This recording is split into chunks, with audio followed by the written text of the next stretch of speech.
পাকা আমের এই হালুয়াটা যদি সেদিন বাসায় তৈরি না করতাম তাহলে বুঝতেই পারতাম না যে পাকা আম দিয়েও এতটা সুন্দর একটা হালুয়া তৈরি হয়। আমি সেদিন বাসায় পাকা আম আর সুজি দিয়ে একটা হালুয়া করেছিলাম। এটা খেতে যে এতটা সুন্দর হয়েছিল, আমার বাসার সবাই অনেক পছন্দ করে খেয়েছে। নমস্কার সবাইকে, জ্যোতিষ কিচেনে সবাইকে স্বাগতম। একটা ফ্রাই প্যানে সুজি ভেজে নেব। আমি এখানে কোনো রকম ঘি বা তেল ব্যবহার করিনি, শুধুমাত্র ফ্রাই প্যানে এভাবে সুন্দর করে নেড়েচেড়ে 2 থেকে 3 মিনিটের মতো সুজিটা লাল লাল করে ভেজে নামিয়ে নেব। খেয়াল রাখতে হবে সুজিটা যেন পুড়ে না ওঠে। এরপর দিয়ে দেব 1 কাপ পরিমাণ আমের পিউরি। এখন দিয়ে দেব 2 কাপ পরিমাণ গরুর লিকুইড দুধ। আমি দুধটা আগে থেকে জাল করে ঘন করে নিয়েছিলাম। এখন দিয়ে দিচ্ছি বাদামের পাউডার। আমি এখানে কাজু, কাঠবাদাম আর চীনাবাদাম একসঙ্গে একটা পাউডার করে নিয়েছি ভেজে। দিলাম 1 বাটি পরিমাণ চিনি। চিনিটা যে যার পরিমাণ মতো দিবেন। আমি আমগুলো একটু মিষ্টি ছিল এজন্য কম চিনি ব্যবহার করেছি। এরপর দিয়ে দিলাম 1/2 বাটি সুজি। এখন খুব সুন্দর করে নেড়ে চেড়ে দেব যেন কোনো রকম দলা বেঁধে না থাকে। বারবার নেড়ে চেড়ে দিতে হবে। এরকম ঘন হয়ে আসা পর্যন্ত অনবরত নাড়তে হবে।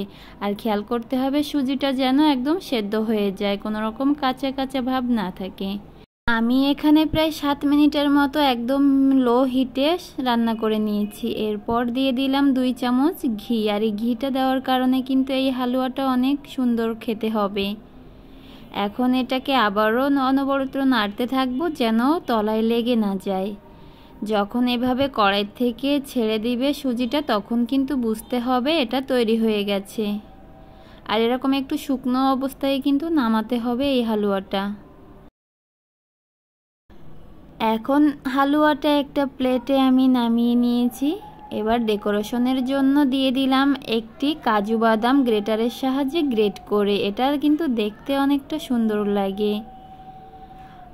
আর এভাবে হালুয়াটা রান্না করাটা যে এতটা সুন্দর লেগেছিল যা বলে বোঝাতে পারবো না। আপনাদের যদি এই রেসিপিটা ভালো লেগে থাকে অবশ্যই বাসায় একবার ট্রাই করবেন, দেখবেন সবাই কিন্তু অনেকটা মজা করে খাবে এবং এটা বারবার বানিয়ে দিতে বলবে।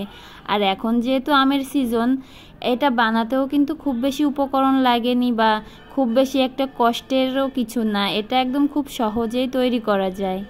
হালুয়াটা যখন একদম ঠান্ডা হয়ে গেছে তখন পিস পিস করে কেটে নিয়েছি। এরপর ডেকোরেশনের জন্য দিয়ে দিয়েছি কিছুটা কিচমিচ। এটা কিন্তু দেখতেও ভালো লাগবে, আর যখন এই এক একটা করে কিচমিচ গালের ভেতর পড়বে তখন কিন্তু আরও বেশি সুন্দর লাগবে।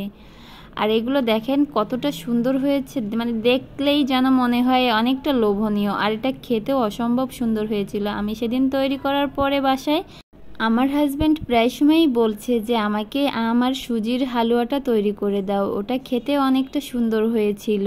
তো যে একবার এই হালুয়াটা খাবে আমি গ্যারান্টি দিয়ে বলতে পারি সে আবারও খেতে চাইবে, এতটা সুন্দর হয়ে থাকে এই হালুয়া। আমার রেসিপিটা কেমন লাগলো অবশ্যই জানাবেন। ধন্যবাদ।